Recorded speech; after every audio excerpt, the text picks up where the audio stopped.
Last લેક્ચરમાં આપણે જોયું હતું કે ડાયરેક્શનલ ફીચર કેવી રીતે આપી શકાય છે રિલેની અંદર અને ચેટરિંગ કેવી રીતે દૂર થઈ શકે છે.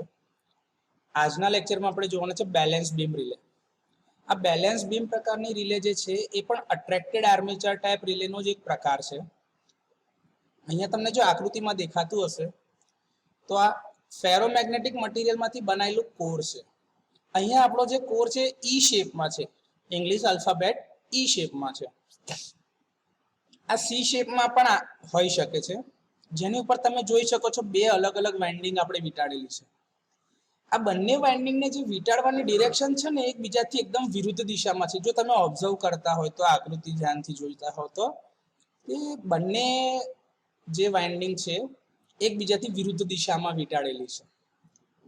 આમાંથી એક વાઇન્ડિંગ જે છે એને આપણે કહીએ છીએ ઓપરેટિંગ કોઇલ અને બીજી કોઇલ જે છે એ છે આપણી રિસ્ટ્રેનિંગ કોઇલ અથવા તો રિસ્ટ્રિક્ટિંગ કોઇલ. આ ઉપર જે દેખાય છે આ તમારું આર્મેચર છે, મૂવિંગ આર્મેચર, એટલે કે જે રોટર શેપ જે છે એનો એ આ છે. અહીંયા તમને જોઈ શકાય છે કે આ મૂવિંગ કોન્ટેક્ટ છે અને અહીંયા આગળ એના ફિક્સ કોન્ટેક્ટ છે.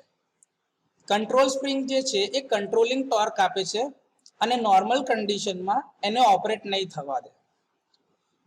આ એના ટ્રીપ કોઇલના કોન્ટેક્ટ છે. જ્યારે ટ્રીપ સર્કિટ ક્લોઝ થશે ત્યારે અહીંયા આગળથી ટ્રીપ કોઇલ એનર્જાઇઝ થશે અને સર્કિટ બ્રેકરને કમાન્ડ મળશે અને સર્કિટ બ્રેકર હેલ્ધી અને ફોલ્ટી પાર્ટને એકબીજાથી અલગ કરી દેશે. ઓકે, હવે આ રિલેની અંદર ઓપરેશન કેવી રીતે થશે? તો કે રિલેની અંદર જો બે અલગ અલગ કોઇલ તમે વીંટાળેલી છે, એક આપણી ઓપરેટિંગ કોઇલ છે અને એક આપણી રિસ્ટ્રેનિંગ કોઇલ છે. તો ઓપરેટિંગ કોઇલના લીધે એક ટોર્ક લાગતું હશે અને રિસ્ટ્રેનિંગ કોઇલના લીધે બી એક ટોર્ક લાગતું હશે. બંનેના વીંટાળવાની ડિરેક્શન અલગ અલગ છે, તો બંનેના લીધે લાગતું જે રિઝલ્ટન્ટ ફ્લક્સ કાં તો જે ફ્લક્સ લાગતું હશે φ1 અને φ2 એ એકબીજા કરતા વિરુદ્ધ દિશામાં હશે, જેના લીધે જે ટોર્ક પ્રોડ્યુસ થતું હશે એ બી એકબીજા કરતા વિરુદ્ધ દિશામાં હશે. તો હવે આ બંને જે અલગ અલગ ટોર્ક છે એકબીજાથી વિરુદ્ધ દિશાના, એના વચ્ચે કંઈક ઇન્ટરેક્શન થશે જેના લીધે તમારું એક રિઝલ્ટન્ટ ટોર્ક લાગશે. હવે આ રિઝલ્ટન્ટ ટોર્કના લીધે જ તમારા આર્મેચરની મૂવમેન્ટ થશે. અત્યારે આપણે ડિરેક્શનની વાત કરતા નથી કે કઈ ડિરેક્શનમાં લાગશે. સપોઝ ધારો કે અહીંયા આગળ આપણી પાસે રિસ્ટ્રેનિંગ કોઇલના લીધે જે ટોર્ક લાગે છે એનું નામ છે રિસ્ટ્રેનિંગ ટોર્ક અને ઓપરેટિંગ કોઇલના લીધે જે ફ્લક્સના લીધે જે ટોર્ક લાગશે એનું નામ છે ઓપરેટિંગ ટોર્ક. તો આ આર્મેચરના મૂવમેન્ટ માટે તમારે રિઝલ્ટન્ટ ટોર્ક જોઈશે. તો આ કેસમાં તમારે કયા ટોર્કની વેલ્યુ વધારે જોઈશે? તો કે ઓપરેટિંગ કોઇલના લીધે લાગતા ટોર્કની કિંમત રિસ્ટ્રેનિંગ કોઇલના લીધે લાગતા ટોર્કની કિંમત કરતાં વધારે હશે. તો જ તમારી રિલે ટ્રિપિંગ સિગ્નલ જનરેટ કરશે. તો આ રીતે રિલેનું ઓપરેશન થાય. હજી વધારે ધ્યાનથી એને સમજવી હોય તો અહીંયા આગળ મેં અલગ ટાઈપનું કન્સ્ટ્રક્શન લીધું છે. અહીંયા જેવું આપણી પાસે મૂવિંગ આર્મેચર હતું એવું અહીંયા આગળ મેં પ્લન્જર ટાઈપની અરેન્જમેન્ટ લીધેલી છે. પ્લન્જર અને આ તમારી જે કોઇલ, આ જે તમને વાઇન્ડિંગ વીંટાળેલી દેખાય છે, તમે ઓટોમોબાઈલ સેક્ટરમાં આપણાને ખબર છે કે ભાઈ પિસ્ટન સિલિન્ડર અરેન્જમેન્ટ. તો આ પ્લન્જર જે છે એ એકચ્યુઅલી એક ટાઈપનું પિસ્ટન જ છે કે જેની મૂવમેન્ટ અપવર્ડ કે ડાઉનવર્ડ ડિરેક્શનમાં હશે. આ કંટ્રોલિંગ સ્પ્રિંગ છે અને આ તમારું બેલેન્સ બીમ છે. તમે નાના હશો ત્યારે તમે ગાર્ડનમાં પેલું રમતા હશો સીસો. એ સીસોમાં બંને બાજુ બેલેન્સ કન્ડિશન હશે તો એ સીસો હોરિઝોન્ટલ પોઝિશનમાં રહેશે. હવે ધારો કે આ બાજુ બી 50 કિલો છે, આ બાજુ બી 50 કિલો છે, તો આ બેલેન્સ કન્ડિશનમાં રહેશે. સીસો કોઈ બી બાજુ નમે નહીં. પણ સપોઝ કે હવે તમે આ બાજુની સાઈડ ઉપર 70 કેજી લઈ ગયા તો 70 કેજી એ 50 કેજી કરતાં વધારે છે, તો આ બીમ આ બાજુની સાઈડ ઉપર સ્લાઇટ નમશે. જેના લીધે શું થશે કે આ ટ્રીપ કોન્ટેક્ટ જે છે એ ક્લોઝ થશે. આ કોન્ટેક્ટ જે છે એ ક્લોઝ થશે કેમ કે આ જે પ્લન્જર તમારું છે એ નીચેની સાઈડ ઉપર જશે, તો આ કોન્ટેક્ટ તમારો ક્લોઝ થશે. તો એના લીધે ટ્રીપ સર્કિટ તમારી એનર્જાઇઝ થશે અને રિલે ઓપરેટ થશે. આ રિલે ઓપરેટ થશે એટલે શું થશે કે સર્કિટ બ્રેકરને કમાન્ડ મળશે કે ભાઈ ફોલ્ટી પાર્ટ અને હેલ્ધી પાર્ટ એકબીજાથી અલગ થશે, બરાબર. આમાં જે ઇલેક્ટ્રોમેગ્નેટિક ફોર્સ લાગે છે એ એમ્પિયર ટન્સના સ્ક્વેરના પ્રપોર્શનમાં હોય છે. તમે જોઈ શકો છો, જો અહીંયા આગળ ઓપરેટિંગ કોઇલનો કરંટ I1 છે, રિસ્ટ્રેનિંગ કોઇલનો કરંટ I2 છે. આ કોઇલના કોઈ ટર્ન્સ વીંટાળેલા હશે, નંબર ઓફ ટર્ન્સ, ધારો કે આના N1 છે અને આના N2 છે, તો એ એમ્પિયર ટર્ન્સના સ્ક્વેરના સમપ્રમાણમાં હશે, જે બી ફોર્સ લાગતું હશે. આ કરંટ જે છે એની ડિરેક્શન ને આની ડિરેક્શન એકબીજા કરતા ઓપોઝિટ ડિરેક્શનમાં છે, જેના લીધે બંનેના લીધે લાગતું બળ એકબીજા કરતા વિરુદ્ધ દિશામાં હશે. જેના લીધે જો ઓપરેટિંગ કોઇલના લીધે લાગતું બળ વધારે હશે તો આ પ્લન્જર અહીંયા આગળ નીચે ડાઉનવર્ડ ડિરેક્શનમાં જશે અને આ કોન્ટેક્ટ ક્લોઝ થશે. નોર્મલ કન્ડિશનમાં સ્પ્રિંગના લીધે એક ટેન્શન લાગશે, એટલે કે આ બે બીમને નમી પડવા દેશે નહીં, એને કંટ્રોલિંગ ટોર્ક આપશે, જેથી આ બીમ તમારું નોર્મલ હોરિઝોન્ટલ પોઝિશનમાં રહેશે. આ પ્રકારની રિલેની અંદર રીસેટ ટુ ઓપરેટિંગ કરંટનો રેશિયો બહુ જ ઓછો છે, એટલે કે આ પ્રકારની રિલે ઓવરરીચ થાય છે કે જે બીજા સેક્શનમાં, એટલે કે બાજુના એડજસન્ટ સેક્શનમાં બી જો ફોલ્ટ હોય તો આ પ્રકારની રિલે એના માટે ઓપરેટ થશે, એટલે કે માલ ફંક્શનિંગ થશે. આ પ્રકારના ફિનોમિનાને પાવર સિસ્ટમ પ્રોટેક્શનની ભાષામાં ઓવરરીચ કહેવામાં આવે છે.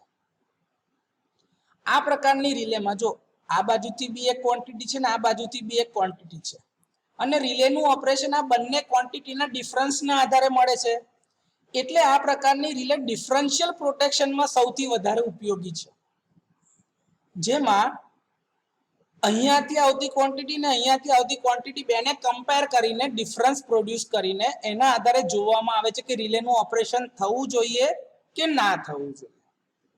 કોઈ બી એપરેટસ હોય એના ડિફરન્શિયલ પ્રોટેક્શનમાં આ પ્રકારની રિલે ઉપયોગમાં લેવાય છે. નોર્મલ ઓપરેટિંગ કન્ડિશનમાં બંને કોઇલમાંથી પસાર થતા કરંટનું મેગ્નિટ્યુડ એક સરખું છે, જે તમે કીધું ને ભાઈ 50 કિલો ને 50 કિલો આપણે જે લીધા હતા, તો 50 - 50 એટલે કે 0. તો જો 0 ફોર્સ લાગતું હશે તો આ બીમ બેલેન્સ કન્ડિશનમાં, એટલે કે હોરિઝોન્ટલ પોઝિશનમાં જ રહેશે, એ કોઈ બી બાજુ નમશે નહીં. હવે આપણે શું કીધું કે આ બાજુ 70 kg થઈ ગયા, મતલબ કે આ બાજુ કંઈક ફોલ્ટ થયો તો આ કરંટનું મેગ્નિટ્યુડ વધી જશે, તો જેના લીધે આ બાજુ લાગતું ફોર્સ એ આ બાજુ લાગતા કરતા ફોર્સ કરતા વધી જશે. તો આ પ્લન્જર જે છે એ ડાઉનવર્ડ ડિરેક્શનમાં જશે અને આ પ્લન્જર ઉપર જશે. આ સ્પ્રિંગ તે ટાઈમે દબાશે અને આ કોન્ટેક્ટ તમારા ક્લોઝ થશે, એટલે કે રિલે તમારી ટ્રિપ સિગ્નલ જનરેટ કરશે. તો આ રીતે તમારી બેલેન્સ બીમ ટાઈપની રિલે જો પ્લન્જર ટાઈપની અરેન્જમેન્ટ હોય તો આ રીતે ઓપરેશન આપે છે. અહીંયા બંને ક્વોન્ટિટીના ડિફરન્સના આધારે જ ઓપરેશન થાય છે, એટલે આ એક ડિફરન્શિયલ પ્રકારના પ્રોટેક્શનની જ અરેન્જમેન્ટ છે કે જેમાં ઓપરેટિંગ ક્વોન્ટિટી તરીકે અત્યારે આપણે કરંટ લીધેલા છે. ભાઈ અહીં સુધી કોઈને કોઈ ડાઉટ નહીં હોય, હોપફુલી આગળ જઈએ છે. અહીંયા આગળ તમે જોઈ શકો છો, આ એક ગ્રાફ છે જેમાં T1 જે છે એને આપણે ઓપરેટિંગ કોઇલની ક્વોન્ટિટી કહીશું અને T2 જે છે એને આપણે રિસ્ટ્રેનિંગ કોઇલની ક્વોન્ટિટી કહીશું. આ ઓપરેટિંગ કોઇલ ની જે ક્વોન્ટિટી છે એ કાં તો કરંટ બી હોઈ શકે કાં તો વોલ્ટેજ પણ હોઈ શકે. એવી જ રીતે રિસ્ટ્રેનિંગ કોઇલની ક્વોન્ટિટી બી કાં તો કરંટ હોઈ શકે કાં તો વોલ્ટેજ હોઈ શકે. તો આની ત્રણ પોસિબિલિટી થાય કે ભાઈ બંને ક્વોન્ટિટી કાં તો કરંટ છે, બંને ક્વોન્ટિટી કાં તો વોલ્ટેજ છે, અને બંનેમાંથી એક ક્વોન્ટિટી કાં તો કરંટ છે અને બીજી ક્વોન્ટિટી કાં તો વોલ્ટેજ છે. તો આ પ્રકારની જે અરેન્જમેન્ટ છે, જ્યાં ત્રીજા પ્રકારની એ કયા ટાઈપની રિલેમાં જોવા મળે તો કે ઇમ્પિડન્સ રિલે તમે લેવા જતા હોય તો, કાં તો તમારે એડમિટન્સ રિલે જોઈતી હોય તો એ પ્રકારની રિલેની અંદર એક તમારી રિસ્ટ્રેનિંગ ક્વોન્ટિટી હશે અને એક તમારી ઓપરેટિંગ ક્વોન્ટિટી હશે. આગળ બી તમને કીધું કે ભાઈ જે બી ક્વોન્ટિટી હશે એના એમ્પિયર ટર્ન્સના સ્ક્વેરના પ્રપોર્શનમાં બળ લાગતું હશે. તો ઓપરેટિંગ કોઇલનું બળ કેટલું હશે તો કે ભાઈ K1 * T1 સ્ક્વેર. આ K1 જે છે એ કોન્સ્ટન્ટ છે, આ K2 જે છે એ તમારું રિસ્ટ્રેનિંગ કોઇલનો કોન્સ્ટન્ટ છે, તો એના લીધે લાગતું બળ જે છે રિસ્ટ્રેનિંગ કોઇલના લીધે એ બળ હશે K2 * T2 સ્ક્વેર. આગળ બી તમને કીધું આ T1 જે છે વોલ્ટેજ કાં તો કરંટ હોઈ શકે, T2 બી છે એ વોલ્ટેજ કાં તો કરંટ હોઈ શકે છે. Normal operating condition balance condition હતી, એટલે કે આ બંનેનું બળ જ્યારે એક સમાન મૂલ્યનું હતું ત્યારે રિલે ઓપરેટ થતી નથી, એટલે કે બેલેન્સ કન્ડિશનમાં રહે છે. તો એ ટાઈમનું બળ તમે જો જોતા હોય તો કોઈ નેટ ફ્લક્સ લાગશે નહીં, એટલે કે 0 હશે. તો ત્યારનું ઇક્વેશન આવું કહેવાય K1 T1 square = K2 T2 square. હવે જે T1 અને T2 નો રેશિયો લઈએ તો શું થઈ જાય K2/K1 નું અંડર રૂટ. આ એક કોન્સ્ટન્ટ વેલ્યુ છે. T1 તરીકે તમે વોલ્ટેજ કાં તો કરંટ જે લેવું હોય એ, સેમ વે T2 તરીકે વોલ્ટેજ કાં તો કરંટ જે બી લેવું હોય તમે લઈ શકો છો. આ એક ગ્રાફ છે, જો સમજો. જો ઓપરેટિંગ કોઇલની જે ક્વોન્ટિટી છે એનું મેગ્નિટ્યુડ વધારે છે અને રિસ્ટ્રેનિંગ કોઇલની જે ક્વોન્ટિટી છે એનું મેગ્નિટ્યુડ ઓછું છે, તો આની વેલ્યુ હંમેશા પોઝિટિવ ટોર્ક રિજિયનમાં હશે, એટલે કે રિલેને ટ્રિપ સિગ્નલ જનરેટ કરવાનું છે. હવે ધારો કે સમજો કે ભાઈ રિસ્ટ્રેનિંગ કોઇલનું મેગ્નિટ્યુડ વધારે છે અને ઓપરેટિંગ કોઇલનું મેગ્નિટ્યુડ ઓછું છે, તો એ હંમેશા નેગેટિવ ટોર્ક રિજિયનમાં આવશે, જેના લીધે રિલેનું ઓપરેશન થતું નથી. આ વચ્ચે જે તમને દેખાય છે એ આઈડિયલ કેરેક્ટરિસ્ટિક છે, જે તમારી બેલેન્સ કન્ડિશન બતાવે છે. પણ આપણે અહીંયા આગળ બી લીધું કે ભાઈ ફેરોમેગ્નેટિક મટીરિયલ છે અને ઇલેક્ટ્રોમેગ્નેટિક કેરેક્ટરિસ્ટિક છે, તો એ કોઈ દિવસ 0 થી સ્ટાર્ટ નહીં થાય, કેમ કે એની અંદર કંઈક નાનું રેસિડ્યુઅલ મેગ્નેટિઝમ હશે, જેના લીધે ક્વોન્ટિટી હંમેશા 0 કરતા ઉપરથી જ પ્રોડ્યુસ થશે. આ તમારું રેસિડ્યુઅલ મેગ્નેટિઝમના લીધે આટલો ફેર આવે છે કે તમારી ક્વોન્ટિટી 0 ઉપર થતી નથી, પણ 0 કરતા કંઈક ઉપરની કિંમતથી કેરેક્ટરિસ્ટિક ચાલુ થાય છે. આ તમારી એક્ચ્યુઅલ કેરેક્ટરિસ્ટિક છે અને આ તમારી આઈડિયલ કેરેક્ટરિસ્ટિક છે. હવે ધારો કે સ્ક્વેર કરંટ લો કાં તો વોલ્ટેજ લો. અહીંયા આપણે ઓપરેટિંગ ક્વોન્ટિટી તરીકે કરંટ લીધું છે અને રિસ્ટ્રેનિંગ ક્વોન્ટિટીમાં બી કરંટ જ લીધું છે.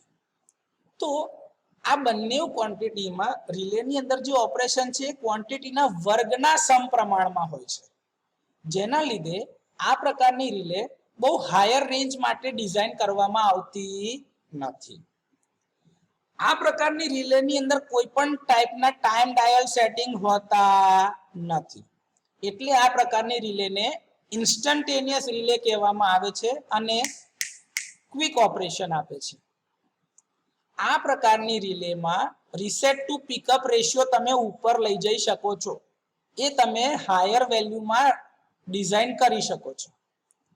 અહીંયા જે તમારા VA બર્ડન જે છે, એટલે કે રિલે સાથે કેટલા ઇનપુટ કનેક્ટ કરીને રિલેની અંદરનું પાવર કન્ઝમ્પશન કેટલું છે, એ કયા પ્રકારના ઓપરેશનમાં આપણે યુઝ કરવાના છે રિલેને, એના આધારે બદલાઈ શકે છે.